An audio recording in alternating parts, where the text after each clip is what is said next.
God's grace transforms lives, vertical bar, the power of redemption. All right, what's good, YouTube? Welcome back to another episode where we keep it real, raw, and rooted in faith. Today, we're talking about something powerful, how God's grace transforms lives. Listen, if you've ever felt like your past disqualifies you, like you've messed up too bad, like there's no way God can still use you, this message is for you. So hit that like button, drop a "God is still working on me" in the comments, and let's get into it. We live in a world that's quick to judge, quick to cancel, quick to put people in a box. You mess up once, you're written off, but that's not how God works. God doesn't just see who you were, He sees who you can become. The same hands that once destroyed can be used to build. The same mouth that once cursed can be used to speak truth. The same mind that once schemed in darkness can become a vessel of wisdom. And if you don't believe me, just look at the Bible. Paul, David, Rahab, even Peter, every single one of them had a past, but God still used them for His glory.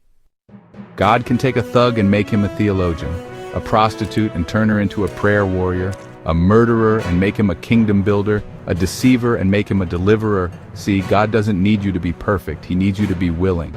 And that's where most people get stuck. They let shame, regret, and past mistakes convince them they're too far gone. But the enemy wants you to believe that lie because he knows if you ever step into your God-given purpose, you become dangerous. The enemy wants you to think you'll never change, you'll always be broken, you'll never be enough.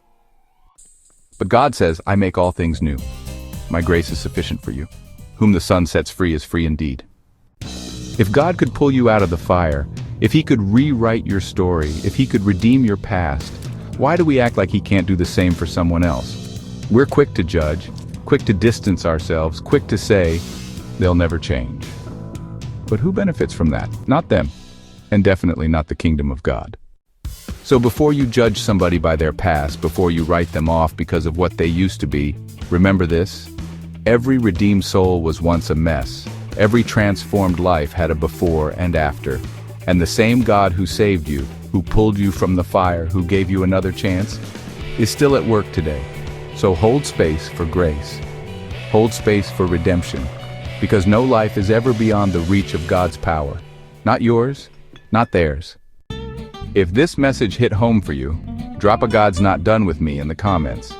And if you know somebody who needs to hear this, send it to them. Because sometimes all it takes is one word, one reminder, one moment of grace to change somebody's whole life.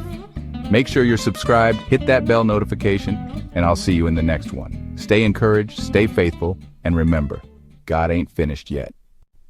Screen fades out with worship music or motivational outro soundtrack.